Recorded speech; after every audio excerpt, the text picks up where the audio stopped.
W3GPE W6LG over to N8DXE, and did you get that directly from Ray? Go ahead. No, W6LG from N8DXE. We actually, this is the DX Engineering Employees Club Station, and so we just got our first shipment of these radios yesterday, and we were so busy sending them out all over the country that we didn't get a chance to light one up here until this morning. So that's this is part of that first big shipment we got here, Jim. Go ahead. Yeah, good. Well, if it's anything like the 7300 gun, it's ubiquitous, I guess. If you recall the 706 Mark II, all the variations of that, they must have sold 100,000 of those things. I think the 7300 is probably getting there too, literally all over the world. That sounds good. A little on the low side in frequency response, but it's good conversational.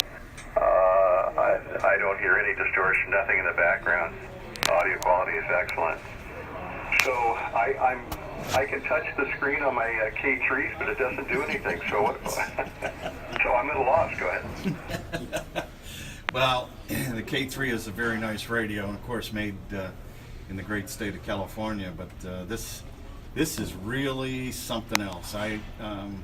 You know, you never know what to expect. You hear all the marketing hype, and this thing just looks like it's living up to all that, Jim. And just tuning around here for a few minutes on 20 meters and getting you know, used to the filtering, and but so many things are adjustable just by, you know, hitting the screen on how you switch between VFOs and being able to blow up the spectrum area so you can do a closer analysis. Just lots of good things. So really looking forward to it. And, you know, the 7300, you're right, it was a game changer because it too is an SDR, just like the 7610, and guys have been clamoring for this. So Christmas came a little early here in Talmadge, Ohio.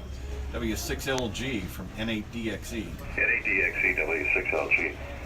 Your transmit bandwidth is at more than 3. Sounds like about 4. Go ahead. Huh.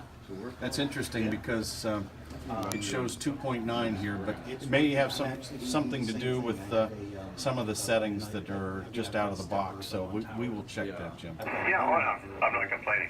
I've just turned on the pan adapter to take a look. It sounds really good. It really does. What mic have you paired with that? This is the Heil, I think it's the 781. So it's one of the fancy Heil. Yeah, from Dr. Bob. Oh, yeah. Okay, very good. Well, I know Bob and Sherry used to be on the other side of the wall from them at Dayton, and that sounds excellent. Good.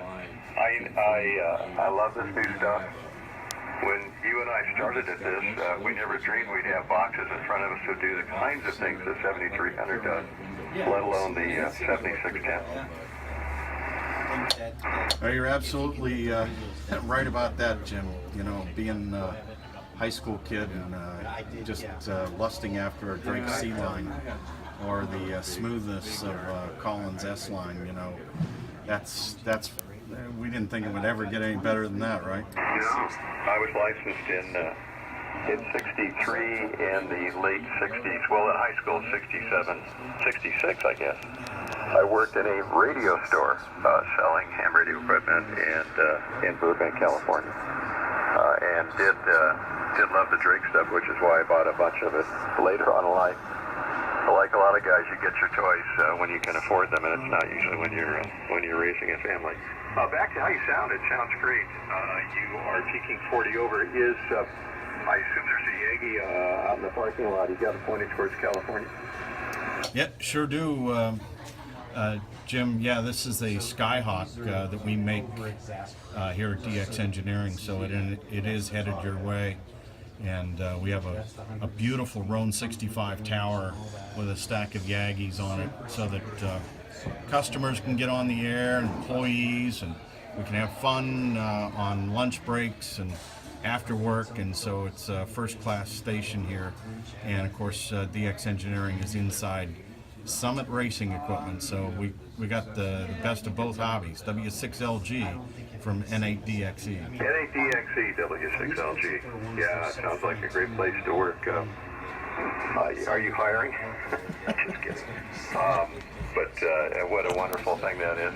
Are you running an amplifier? Because literally you're 30, 40, sometimes 50 over.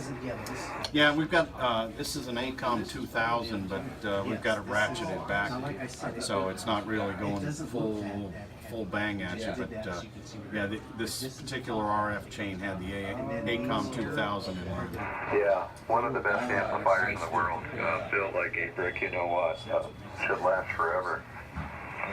And it sure sounds like it. Boy, that is as clean as a whistle. I'm looking at the scope as best I can, and everything looks really good. Well, considering the ICOM 2000 following it. And the Skyhawk, I got a buddy in the Crimea. Used to be UK5 MAF, DY5LK, R7 Kilo Zulu is the new call. Stan.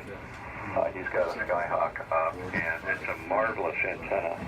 It just works and works and works, and on sometimes a dead band here on the West Coast, I've been able to meet him on Skype and then meet him on the air a few times. I'm primarily a DXer, not much of a regular, as you might be able to tell. And I've got some pictures on QRZ.com. Do you have a computer handy? Yeah, we have a computer handy, so we'll take a look at your QRZ page and see what you're all about, Jim. N8DXE W6LG.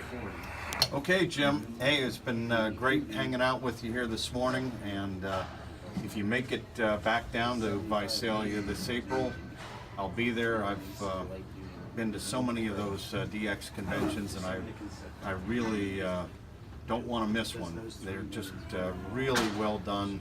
Both the Northern Cal and the Southern Cal gang just do a tremendous job.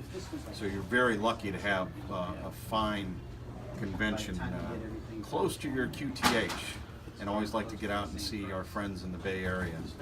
73, Jim, thanks for all the reports and the QSO. This is a little different for me as well. I'm not much of a rag chewer, more of a contester, and of course just came off a big contest binge in the CQ Worldwide CW, so almost 8,000 contacts for a K3LR multi-multi. So there you go. Have a good holiday, and thanks for letting the frequency occupy us, and the WA3 GPE, we'll look for him down the log as well. 73, W6LG. See you down the log, Jim. N8DXE.